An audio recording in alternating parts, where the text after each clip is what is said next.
The main question is, are you going to be up to watch the Elimination Chamber, depending on where you're at? On a Saturday morning, say in New York City, are you going to watch this at 5 a.m. with your cup of coffee? Are you that invested to this pay-per-view, this premium live event? That is the main question that we are going to discuss. One of many. You're watching the High Spot Podcast here, powered by Fast Break Coffee on the Give Us a Shot Network. We are the Jersey Wrecking Crew. I am Jeff Martin alongside my tag team partner, the Trendsetter, Brian Berger. What's going on, man? How you doing?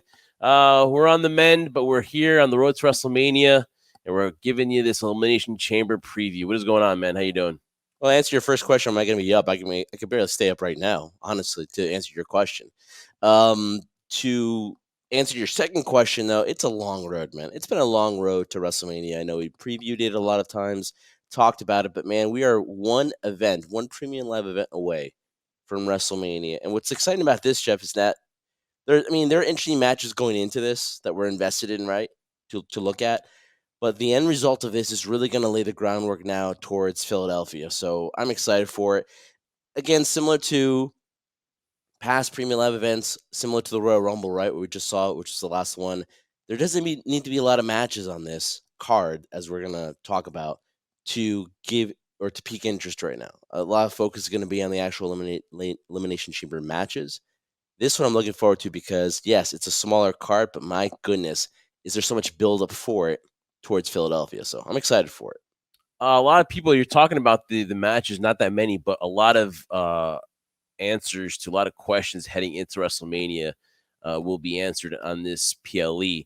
We're going to find out who will challenge Mommy or Nia Jax for the Women's World Championship. We're also going to find out who will challenge Seth Rollins at WrestleMania, who will fill that other championship match for Seth Rollins World Championship, Heavyweight Championship at WrestleMania. Who will it be? So a lot of questions will be answered as we're on the road to WrestleMania.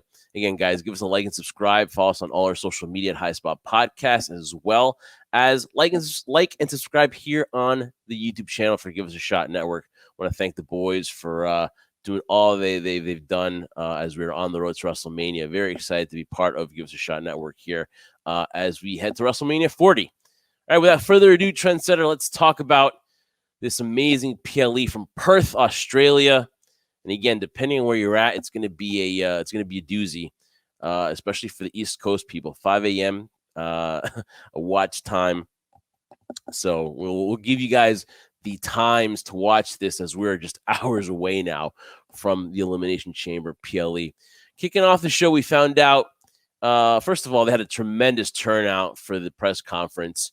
In the sweltering heat of 100 degrees. How I wish we could even get to 90 degrees here on the East Coast. But, man, just watching them over there. You're greedy. I'm hoping for 50 at least. It's long for the summer days here as we're getting close to it, but not yet. And so they had the turnout. Of course, it was like a homecoming for Rhea Ripley. We'll get into that as well. But, you know, the turnout, the excitement for this in Australia is off the charts. But they're going to kick off the show. We saw that we're getting Indy Hartwell and Candice LeRae taking on the Kabuki Warriors, Asuka and Kairi Sane, for the women's tag team titles. Adam Pearce actually came up to Indy Hartwell and Candice LeRae and talked about how would you like to have a match here in Australia, and of course they accepted. It's in her hometown for Indy Hartwell. It's got to be a great experience for her. But let's be honest, Trendsetter. I mean, as I'm looking at this, I really, would love to think that Indy and Candice have a shot. But again, this is going to be a kickoff. This is going to be her hometown, wrestling in front of her hometown. And that's probably going to be the big reward for Indy Hartwell, a match like this. But a great kickoff, though. The women's matches are going to outnumber the men's 3-2. And let's talk about this one real quick. I mean, yes, the sentiment is great. It's going to be homecoming for Indy Hartwell. But as far as like any upset here, I really don't think I see one in this one, because I think the story is the Kabuki Warriors are going to go into WrestleMania as the champions.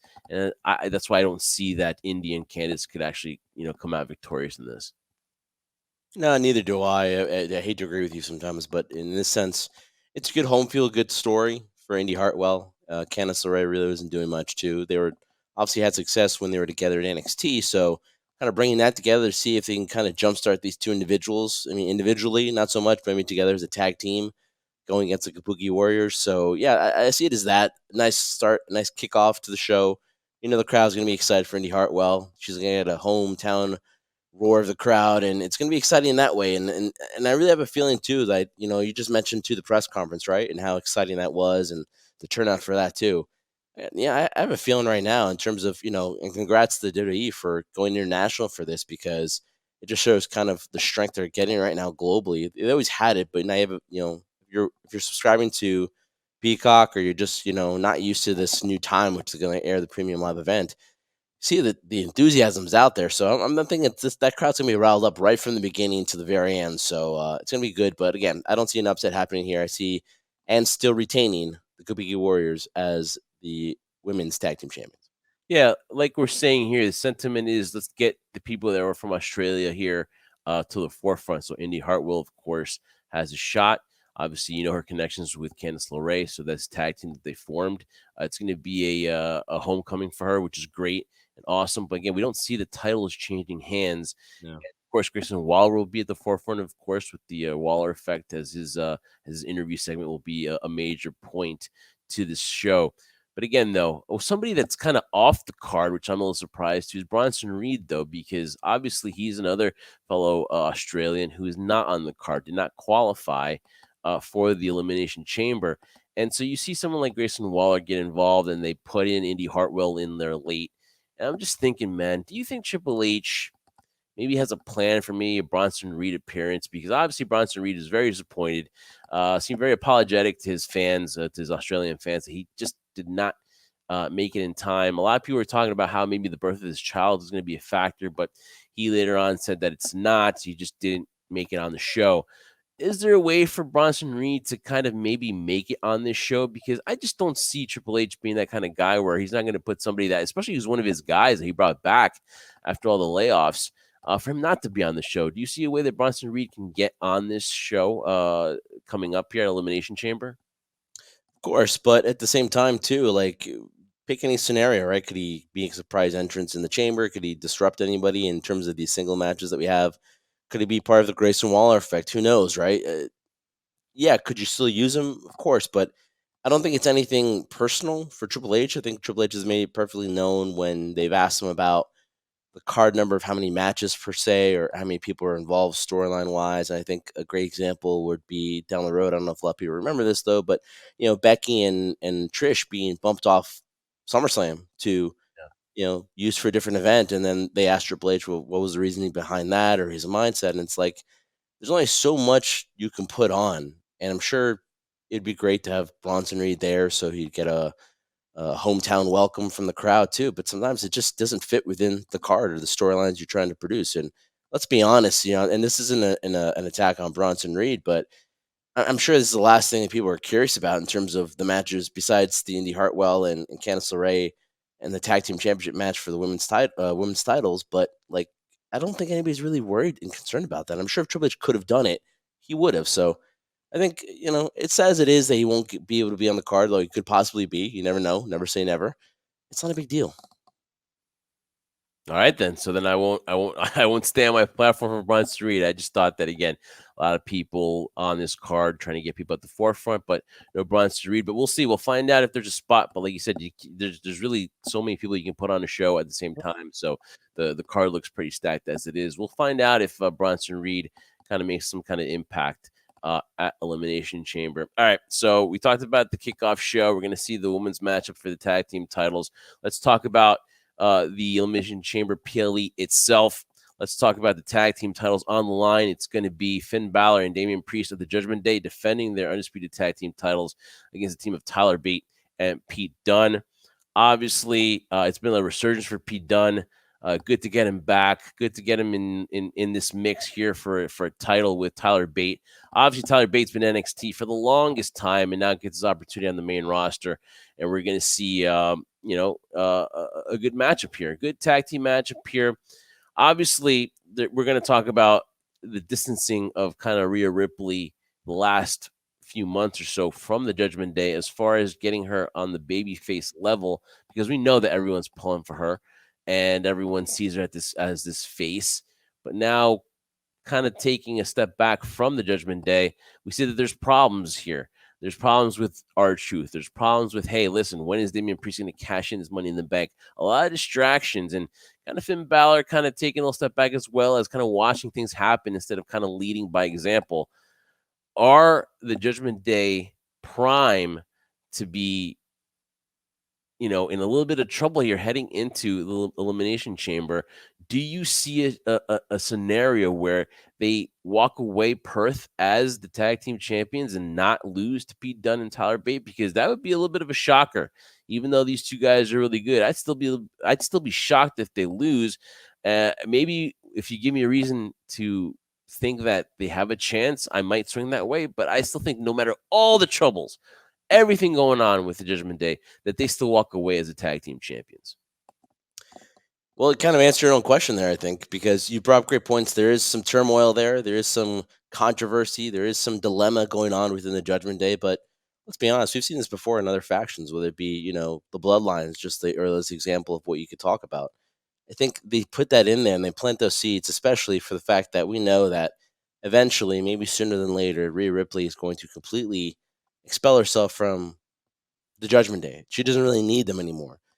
And the scenario in terms of will there be an upset and will be the title changing hands? Hey, there's always that possibility, right? But I don't see that happening because I think everything that you're talking about right now is going to come to a head either at or post WrestleMania.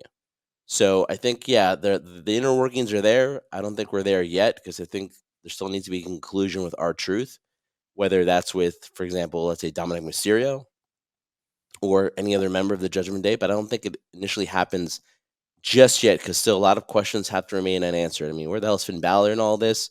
Seems like you said he's just watching from afar and just letting things happen. You thought he was the leader, but I guess not. Now it's Rhea. She's expelled herself from or distanced herself from the Judgment Day. Damian Priest showing frustration. And again, the question is when he's going to cash in that Money in the Bank. So I think all those questions still remain to be unanswered. And we're not going to get a change of hands until these questions come to full fruition. And I think it's going to be around WrestleMania or post. So. Yeah, no, yeah. Well, the questions remain, unanswered, of course. So obviously, with all the dissension, though, you could see that there's an opportunity for Tyler Bate and Pete Dunne. It'd be really good to maybe change the titles for a little bit, but I don't see anything happening until after WrestleMania. Again, this to me is going to be just a continuation of just the further storyline development of the Judgment Day and see what happens. And I think too the whole R-Truth thing, while it's funny and obviously he's brought a little bit of a comedic relief to the group, I still think that that's kind of a little bit pushed to the side there as he's now aligning with, of course, DX, Tommaso Ciampa, and Johnny Gargano, right?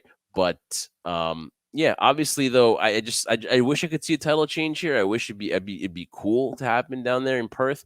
But again, I still just see this as a continuation for the Judgment Day, and I still see them walking away the tag team champions at the end of the night. So maybe there's a chance, but highly unlikely that we get any title changes in the first two matches on the PLE at Elimination Chamber.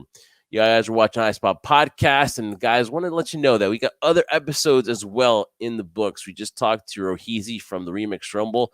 The WrestleMania Club will be in Philadelphia, and they just had a major announcement in which Mark Henry will be the guest DJ. But make sure you go back to our last episode and make sure you listen to that one with Rohizi from Wrestling Nightclub and Remix Rumble. They will have a lot more announcements on the way too, and we hope to be a part of that soon with them too. So WrestleMania is taking shape and taking form, and we've got we're here with you previewing the Elimination Chamber. All right, Trendsetter, the Grayson Waller effect. It's going to have Cody Rhodes and Seth Rollins. They're going all the way to Australia to see what's on their minds. And Grayson Waller, I would say, just yesterday, actually, put a little seed into doubt of whether you can trust Seth freaking Rollins. Can Cody Rhodes truly trust in Seth? And why would you ask? Well, because it looks like the angle that Grayson Waller is going to come at Cody with is like, this is the guy that, hasn't beaten you, who kind of showed you up 2 WrestleManias ago. and you have his number. Can you trust Seth Rollins? Are his intentions good? And I've been saying this since a couple weeks ago. I don't think you can trust Seth. I think there's while maybe he, gets his upcomings at WrestleMania and he betrays Cody Rhodes, I'm leaning that maybe Seth isn't 100% being able to be trustworthy, man. I there is that seed of doubt, and I think Grayson Waller is going to plant that here. And who knows? Will we see a Rock maybe through the video monitor talking, addressing these guys? What do you think we're going to see here with the Grayson Waller effect? It's going to be, maybe earth shattering here that it's worth being on the card. I don't think it'll be earth shattering. I think it's going to be a scenario where Grayson Waller involving himself in his talk show with Seth and Cody, building up the storyline to what we're going to see. Hopefully, night one WrestleMania, which is going to be a tag match between The Rock, Roman, Seth, and Cody, because Seth is offering his services to Cody for assistance. Because as we saw previous weeks too, it doesn't look like Cody can face the bloodline on his own. So you have that doubt. You plant that seed in for Cody. He needs help. Seth knows Roman better than anybody, right? So it's kind of like his creation, as he mentioned in his promo.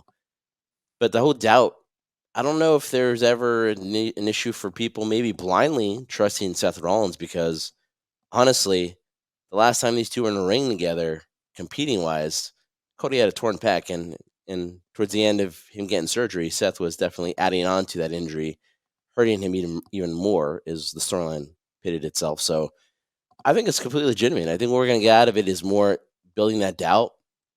I think in the end of it, you're going to see Cody and Seth kind of unifying, saying, "Hey, we are going to help each other," but still, it's going to play on the minds of people when they look at it. Is like, can you really trust Seth? But again, that's been a great job of Seth and what the WWE creative's done too. They've pitted him as this baby face. We've seen him as baby faces before.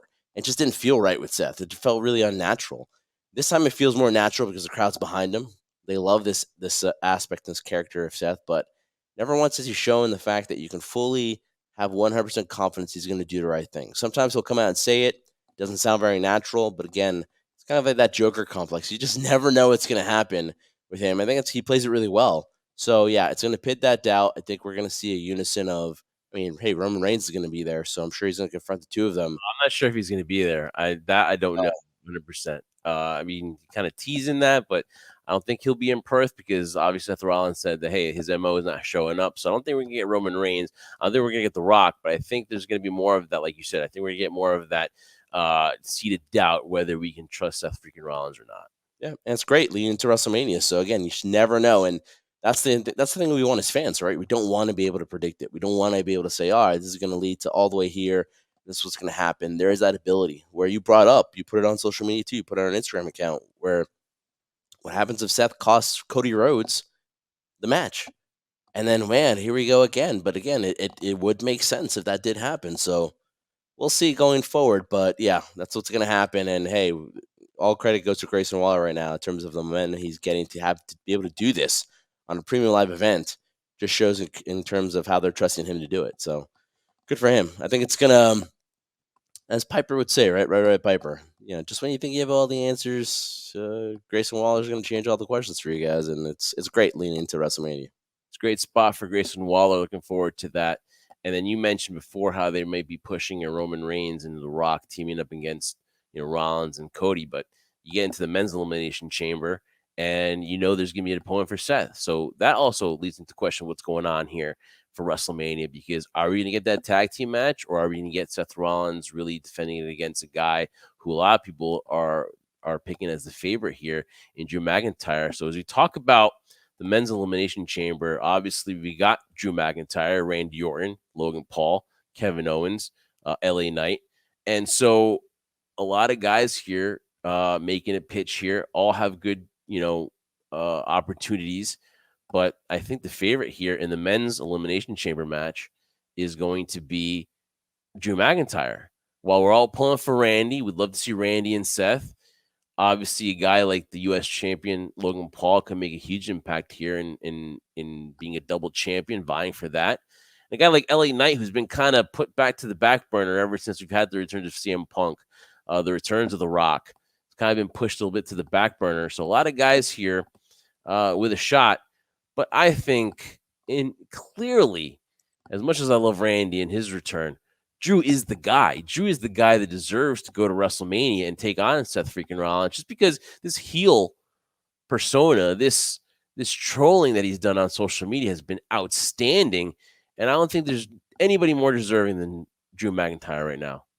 Listen, Jeff, you use the word deserving. I use the word in terms of earning. I think Drew McIntyre has completely earned this opportunity now. I'm sure a lot of people are going to say, oh, we've already seen Seth and Drew so many times now, whether it be, live events or, the last couple of times they face each other in the ring for the world title. But I think now that CM Punk's on the sideline, who else but Drew? Yeah, you're right. I would like to see Randy Orton. LA Knight has taken a back seat too. Bobby and Logan are kind of, in my opinion, or Kevin Owens are their fill-ins for that particular thing.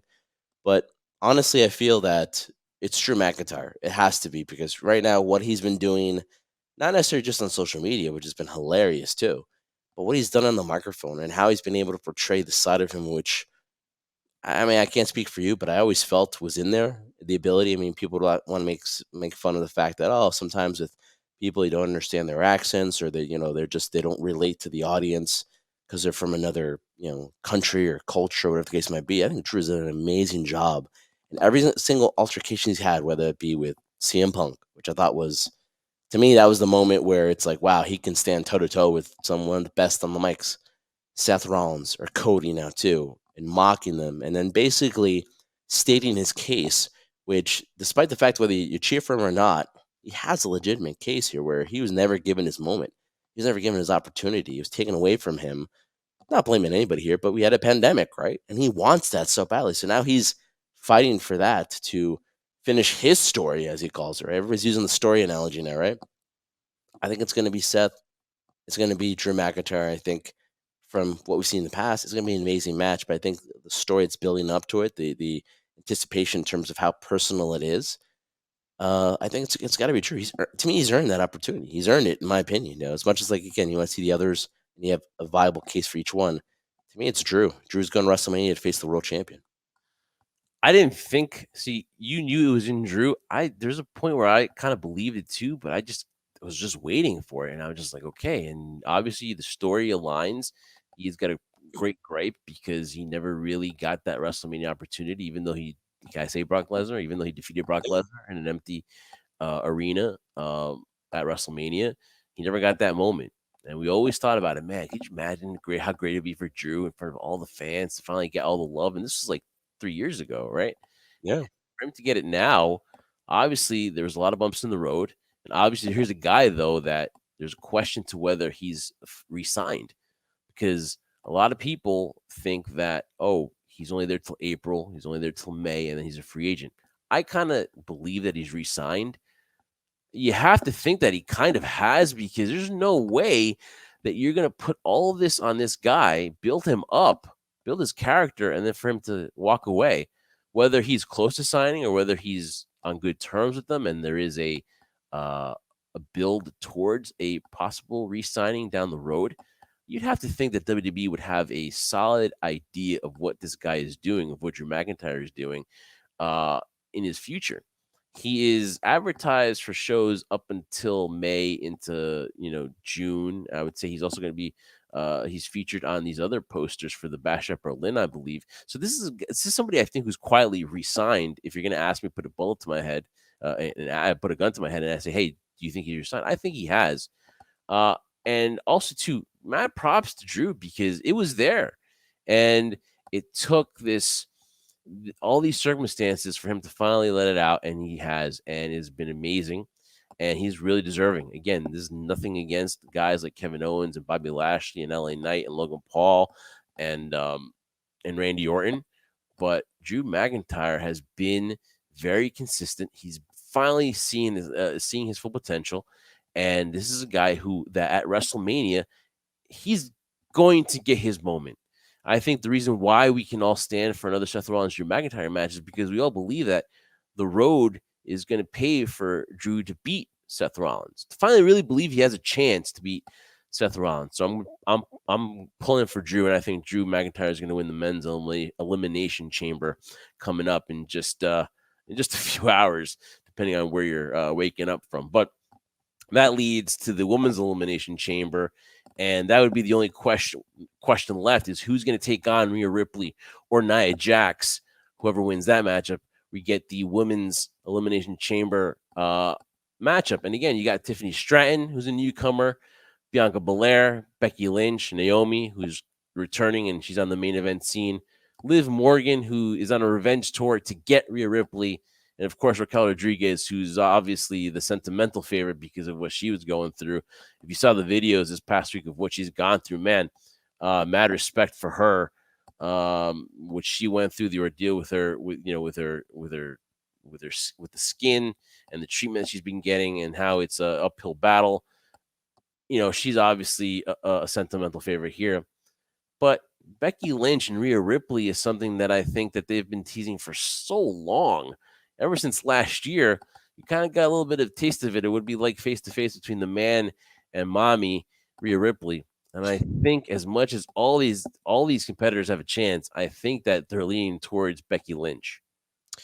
Yeah, man, it sucks that we're agreeing on all this too, but all those signs lead to it, of course. And it's not that it's so predictable, but they've been planting those, those seeds or those Easter eggs, as people want to call it too, in terms of it possibly happening. And when the Royal Rumble happened and Becky Lynch was eliminated, you're thinking, okay, this would be a spot where Becky could get another opportunity, because now we know where Bailey's going. She's going for the WWE Women's Championship. So kind of similar to what I said about Cody. I think the only way for Becky Lynch to main event WrestleMania was to go through the Royal Rumble, or in this case, the Elimination Chamber match, because we had bidded that it was going to be Bailey. If it wasn't, it was going to be Becky. And listen, for all the girls there, for all the women there, you could have a legitimate reason for each one of them. Naomi, Liv Morgan on her revenge tour. The list goes on, right? I guess the only wild card would be Tiffany Stratton, but she's that good where she could actually put, if she won it, I'd think, wow, it'd be a huge shocker. But I think she could stand her own there with mommy. Becky Lynch and Rhea Ripley is the only thing to me that makes sense. If you're going to put that on a card, I mean, you just kind of said it too. Just talking about the man versus mommy kind of sells itself, man. So I don't really see any outcome except Becky Lynch coming out victorious, and we're going to have that towards WrestleMania. And then, talking further when we talk about WrestleMania once Elimination Chamber's over, what's going to happen? What's the outcome there? That's the more interesting story in terms of how you dissect and how you break it down. But yeah, to me, it's Becky Lynch. The man will come out victorious in Australia and will go for the women's world title. Now, before we get to the main event, which was announced just recently at the press conference, someone that's kind of conspicuous by their absence is Jade Cargill. She's somebody that she was originally, from what you hear, booked to be in this chamber match, but then kind of, obviously taken off the card. And, a lot of people saying, why? Well, why would you? Well, she didn't win at the Rumble. She got a great showing, and it's a lot of good vibes from that, positive feedback, has a presence, has an aura. Maybe putting her in something like this where she wasn't going to win again, maybe would kind of like, maybe to the fan be like, oh, okay, so she's not winning the Rumble, she's not winning Chamber, so what are we going to do with her? Any hesitance on your part to have pulled her from this, or does it kind of make sense that, wait a minute here, we don't want to put her on this kind of like losing streak, or a little, or maybe not be successful in the beginning, and maybe wait and pick our spot before we really introduce Jade into the WWE? I mean, the way I think about it, Jeff, is that less is more. You saw at the Rumble, we saw the good showing she had there, and she got eliminated. Is part of it probably protecting her? I'd probably say yeah, probably to a certain degree. But I just feel like, personally, I mean, part of it could be protecting her. You don't want her to lose in the chamber. I mean, it'd be nice if she showed some dominance in the chamber, but then lost. Again, it's another L on her end here too, right? Going to Mania. I think she'll still be part of it. You talked about how, people were teasing Rhea Ripley and, the man, Becky Lynch. When you look at the Royal Rumble, when we saw Bianca Belair and Jade stand face to face, the crowd was going crazy. It's like, that's a potential WrestleMania match right there too. So part of it's that. I think it's just, I feel like all the stories right now are so funny. So every time I say stories, I think of Cody now, right? I think Every all these storylines are kind of so pitted together that it just wouldn't be fair or right to do it because it just gets lost in the shuffle. And for somebody like Jade, and again, this isn't, I'm sure there are going to be doubters there. They're going to be bashing her wrestling style and stuff like that. But, Of course, there's you know, always those people. but she's going to be in the ring with individuals that can kind of, in a way, mask that to a certain degree, right? Make her look better than she is right now, as she's still learning, as she's still growing in that role for her. I just don't think right now you don't use her because right now, if you're Triple H, you don't want to waste her. And I'm sure people are like, how could you waste her? You don't want to waste her in a match like this because it's not going to lead to anything going forward. Once Elimination Chamber is done and we see where Jade goes in direction, whether it be Raw or SmackDown, because she hasn't signed for either one, then we'll see where it builds up. But I don't think you really use her here because I think the stories are too bit close together for Rhea Ripley because that's what they're going for. And really, there hasn't been that much interaction between Jade and Rhea. So it wouldn't make much of a, I don't have to use the word sense in wrestling, right? But it just really would be a right fit. So I don't think it has anything to do with protecting her. I think it's more that everything is kind of set in stone of where they want to go direction wise. And I think by just doing that, it does no service for them. It does no service for her either. So. I think it's pretty smart. I totally agree with that philosophy. It's not protecting; it's just saving Yeah. for the right opportunity. And I think, like you said, less is more. And we have a great image from the Royal Rumble, and we want to see more. But they're going to be selective of when they want to do that. And I have no problem with her being off the card. I think it was the right decision, anyways, because you're right. Everything is now tunnel vision towards Mania. Yes, they had the little, not little, but major derailment with getting the Rock in there, right, at the last minute, Yeah. Cody back. But now they kind of have a course. Now they kind of know where they want to go. Now they kind of know where this is going. So obviously, for Jade Cargill, though, I still think she's going to have a major spot at WrestleMania. Though we'll find out what it is, but obviously, just not in the works for the Elimination Chamber, PLE. Now, again, we are going to find out who's going to challenge for the Women's World Championship, but who is going to be the champion heading into WrestleMania? We're going to get the main event. Two women are going to main event a WWE PLE. It's going to be Nia Jax challenging Rhea Ripley.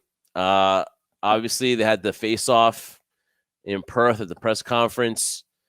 Got a little personal there. Rhea Ripley threw some prime in Nia Jax's face. The bottle kind of bounced off her head too as well. I think it kind of went a little bit too. Yeah, I think it was a little too much. I'm pretty sure they kind of had the heads up what was going on. I was like thinking, wow, is that necessary? But this matchup, it's gonna be her hometown. It's gonna be her home crowd. Everyone's gonna be pulling for her. Obviously, they're all on board the Eradicator, Rhea Ripley. Nia Jax. Let's first of all listen. We know where this is going. Obviously, we're not breaking any news here on who we think is going to win. So I will accentuate the positives. Since Nia Jax has come back, she's had a really, really good return. I think she's been booked right. I think this is how she should have been booked all along. I think that she's just done a much better job. I think her promos have gotten so much better. I think she's deserving of this spot. I think this is somebody that is a viable threat to Rhea Ripley. That's why you're going to put her on this PLE because obviously she's been dominant. Had a dominant Rumble, had a dominant the last promo on Raw. She dominated all the females in the chamber match. She's gotten the best of Rhea Ripley, but Nia Jax, as much as a great job she's done, this is really going to be a elevation of Rhea Ripley as that face. And I'm going to have a huge question to that because as Rhea Ripley evolves into a face, there's going to be a little bit of an issue heading into WrestleMania. So I'll just give you right now that I think that it's going to be Rhea Ripley. And Trendsetter, I kind of believe that you are leaning towards that way, obviously, because we're using common sense. But again, it's not even like when we started this whole show. It's not about common sense. It's about more of just trying to see where these stories are gonna go and what direction they're going in, leading to Philadelphia, leading to WrestleMania 40. Right? If you were to go and do an upset, or in this scenario, let's use it as the example, have Nia Jax win.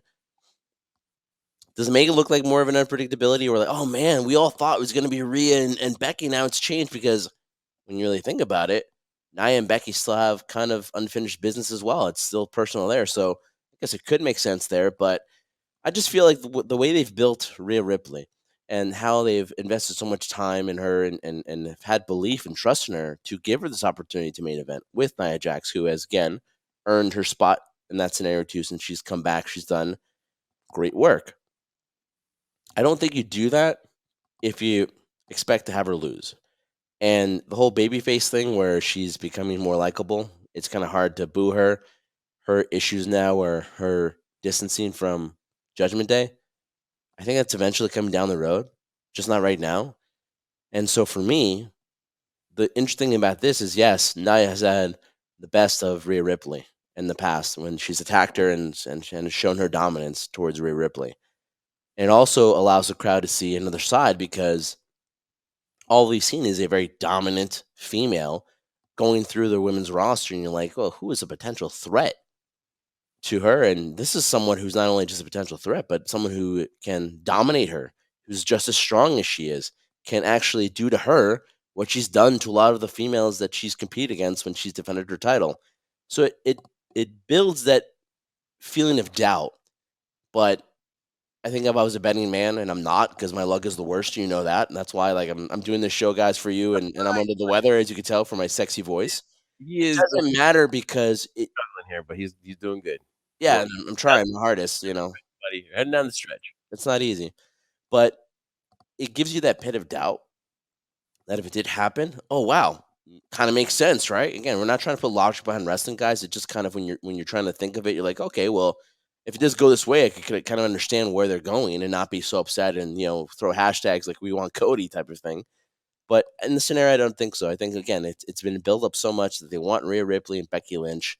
It's come to this type of conclusion where we're going to see it at Elimination Chamber. And hey, congratulations goes out to Rhea Ripley and Nia Jax. I mean, I can't remember the last time two females closed the show. We had WrestleMania with Ronda Rousey and Charlotte and Becky. But that's kind of more of a special attraction, in my opinion. But Feeling this goes to two women. But yeah, sorry. Yeah, I'm sorry to Bianca and Sasha Banks too.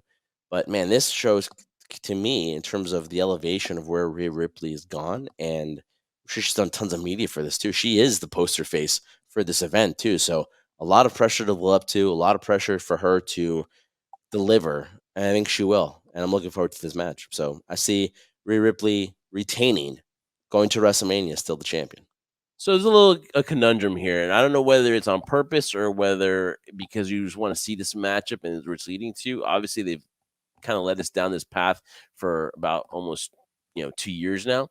Mhm. But there's going to be a conundrum where Becky Lynch is a babyface, and mommy Rhea Ripley is on that verge of being a huge babyface on Becky Lynch's level. This, to me, will begin that turn, the full turn. Any hesitation of having babyface versus babyface at WrestleMania, or do you think Becky Lynch is going to? Again, we're already talking about WrestleMania, but any hesitation in booking a babyface and babyface matchup at WrestleMania? No, I don't think so. I don't think it's been. I think we're past the era, Jeff, where you need a good guy and a bad guy, or a healer and a baby face. It's what the audience kind of wants, or what causes the most intrigue, and that's what the scenario is. You're right. We're going in the verge of where it feels like Rhea Ripley's going to a full babyface turn. Could culminate at WrestleMania. We don't know. We could still talk about. So still time to talk about that, right? And let's see if it does happen.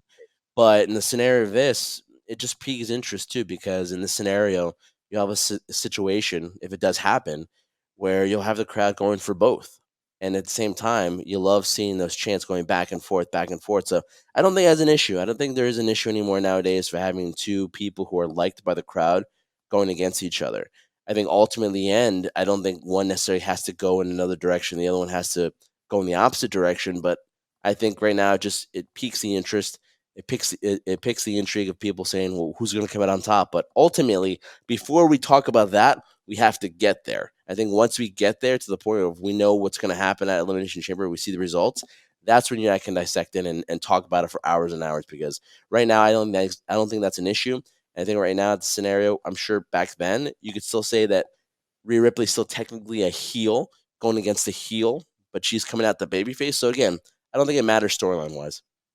I think WWE has a heading into WrestleMania, including this. They have a plethora of ways. I mean, these are good problems to have, I would say. Yeah. I really do think they have right now a riches. First of all, let's talk about this. The women's matches are going to outnumber the men's. So let's talk about the women's division, the state of the women's division in wrestling right now. Yes. Are they trying to get more stories involved? Yes. Do they have more players? Yes. To me, this is the strongest that the women's division has ever been. I love the way Triple H is getting everyone involved. I mean, yes, are they throwing Indy Hartwell opportunity to wrestle in her hometown? Of course. But to get Candice LeRae and Indy Hartwell involved, where you didn't think, well, poor Indy is stuck in the mix. Candice LeRae is a veteran, but is she ever going to get an opportunity?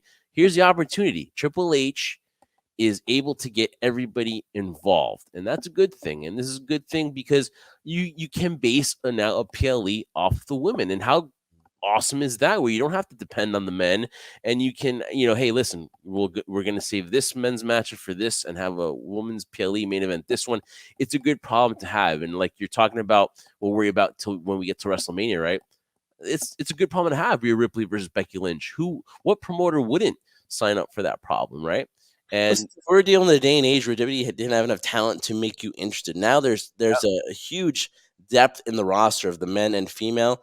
If you're anybody, if you're Triple H, honestly, Jeff, was this a problem you'd love to have? Where you oh, just don't have enough a card to put everybody on it. Any promoter would love to have that problem. it is a promoter's dream. And speaking of promoters, that's why Triple H is the Booker of the Year. Damn right.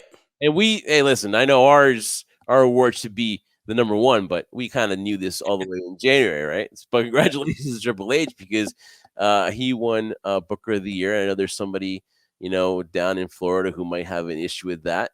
But hey, well, listen, you can't win every year, so we're gonna give Triple H his props. Congratulations on that, and this is gonna be something to look forward to, man. Listen, are you gonna wake up at 5 a.m. because it is gonna be a 5 a.m. watch here? Listen, knowing my schedule, I'm up at that time anyway, so why not watch it? Yeah, we promised each other we'd go to the gym early one of these days, and maybe we'll have that on in the background while we work out. But listen, it's been a labor to get. Listen, we love this. We love what we do. And this, to me, if I could, I'd have the computer on 24/7, give you guys episodes every on the hour, right? But we're so happy to at least be here and give you this Elimination Chamber preview. It's going to be, I think it's going to be worthwhile. So if you're up at 5 a.m., enjoy it. If you're up at 2 a.m. on the West Coast, enjoy it. Wherever you are, make sure you're watching on Peacock, and make sure you're watching HSP podcast, because we'll be with you here on the road to WrestleMania. And that's it, man. Once we're done here, the next stop, Philadelphia. So looking forward to that, guys. Make sure you follow us on all our social media. We are powered by Fast Break Coffee here on the Give Us a Shot Network. Like and subscribe. And listen, man, the Jersey Wrecking Crew, Jeff Martin alongside the Trendsetter, are going to be along with you for the ride heading into Philadelphia. So, guys, enjoy the PLE. Enjoy the beauty that is Perth, Australia. Man, those sites were so beautiful, man. Oh, the summer days, Trendsetter. I'm just longing for it, man. But I can't remember them. Maybe I'm getting old in age now. I don't remember those days anymore. I don't, honestly. And Trendsetter was right about Bianca Belair and Sasha Banks. That's the last time the main event like that. So obviously, props to you, Trendsetter, on that. And thank you for Russ Lops for just securing that down for us. But Trendsetter, do what you do best, man. We'll see you on the other side on the road to WrestleMania. But listen, it's been fun, Trendsetter.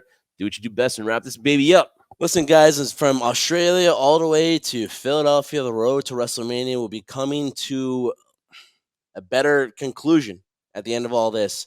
And we look forward to joining that journey with you guys as well. So for Scoundrel Jeff Martin, I'm the Trendsetter Brian Berga. A little on the weather, but doing it for you guys because, again, it's a labor of love, and I love doing it with you guys as well here, doing this show and talking about our passion, pro wrestling, sports entertainment, whatever you want to call it, right? We are the Jersey Wrecking Crew, guys. Thank you so much for showing our support. We'll catch you guys next time. Hopefully with more energy, because I'm still I'm still feeling it right now, and so is Jeff too. But guys, thank you so much. The road to WrestleMania is getting closer and closer as the weeks go by.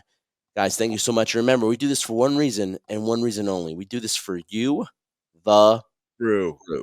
Get that coffee. Get that Fast Break coffee and watch Elimination Chamber. I need NyQuil.